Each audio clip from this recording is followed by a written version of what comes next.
জাকের আলী অনিক এবং বাংলাদেশ ড্রেসিং রুমের সিন্ডিকেট নিয়ে অনেকদিন ধরে অনেক কথা হচ্ছে, আলোচনা হচ্ছে।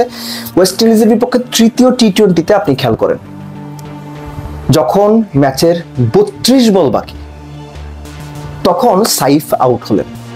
রিকগনাইজ ব্যাটসম্যান কয়জন? বাইরে 2 জন, সোহান, জাকের আলী অনিক। সেখানে রিশাদকে নামানো হলো, রিশাদের পর নুরুল হাসান, সোহান, তারপর তো জাকের আলীর আসারই কথা। কিন্তু সেখানে সবাইকে অবাক করে দিয়ে নাসুম আসলেন। 32 বল যখন বাকি থাকবে, তখন আপনি রিকগনাইজ ব্যাটসম্যান নামাবেন নাকি বোলারকে নামাবেন? কাকে নামাবেন? এই প্রশ্নের উত্তর সবাই জানে, কাকে নামাইতে হবে। কিন্তু বাংলাদেশ টিম ম্যানেজমেন্ট জানে না, কিংবা জানলেও আলাদা করে ভাবে। কেন ভাবে? কারণ টিম ম্যানেজমেন্ট নিশ্চিত জাকের গিয়া পারবে না, ও ব্যাটেই লাগাইতে পারবে না। কিন্তু তাইলে ওরে খেলাচ্ছেন কেন? কোন যুক্তিতে? কোরামের প্লেয়ার এই কারণে।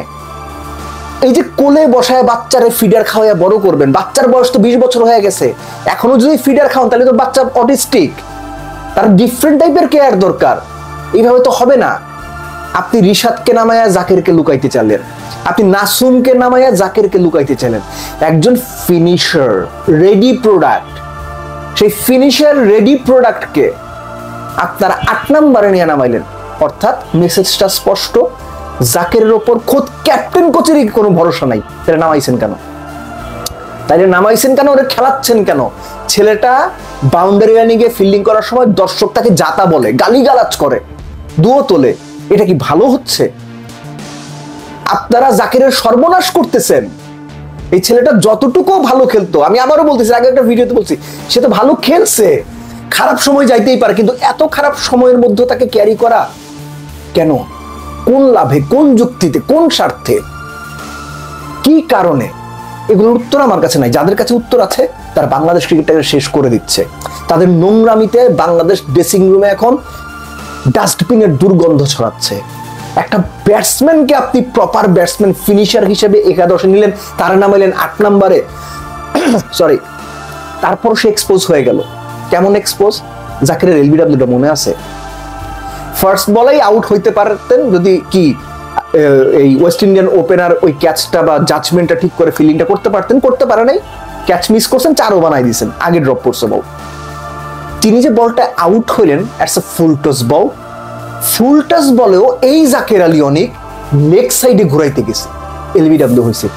মানে একটা প্লেয়ার লেগ সাইডের বাইরে কোথাও কোনো শট খেলতে পারে না, তারে আপনি রেডি প্রোডাক্ট বানায় নিয়ে আসছেন। জাকেরের ক্ষতি করতেছেন, ক্ষতি অলরেডি করে ফেলছেন, বাংলাদেশ ক্রিকেটের ক্ষতি করে ফেলতেছেন। এবং ড্রেসিং রুমে যারা এই কাজগুলা করতেছে, আমার যদি ক্ষমতা থাকতো আমি কান ধরে ড্রেসিং রুম থেকে বের করে দিতাম, কান ধইরা। আমি খুব খারাপ ভাবে কথাটা বললাম, আর এর চেয়ে ভালো ভাষা পাইলাম না, আমি আরো খারাপ ভাবে বলতে চাইছিলাম। আবারও বলতেছি, বারবার আমি অনেকদিন ধরে কথাগুলো বলতেছি, এই কয়েকটা গুটি কয়েক হাতে গোনা লোক ড্রেসিং রুমের ভেতরে, এরা কোরাম করে বাংলাদেশ ক্রিকেটটাকে খারাপ অবস্থা থেকে আরো তলানিতে নিয়ে যাচ্ছে। এদেরকে বের করেন ড্রেসিং রুম থেকে, এদেরকে বের করেন, বিদায় করেন, দায়িত্ব থেকে সরায় দেন। এরা যদি আরো সময় থাকে, বাংলাদেশ ক্রিকেটের আরো ক্ষতি করবে। আপনারা এখন বুঝতেছেন কিনা জানি না, যতক্ষণে বুঝবেন, আরো দেরিতে গিয়ে যদি বোঝেন, ক্ষতি আরো বেশি হবে। এদেরকে টাইনেন না, এদেরকে রাইখেন না। বোঝা ঘাড়ে নিয়ে আগায় যাওয়ার কোনো মানে হয় না। বোঝা ফালাইয়া শক্তিশালী ভাবে সামনে আগায় যান, তাদের ভবিষ্যৎ ভালো হইতে পারে, নইলে আগামীতে আরো বড় বিপদ অপেক্ষা করতেছে।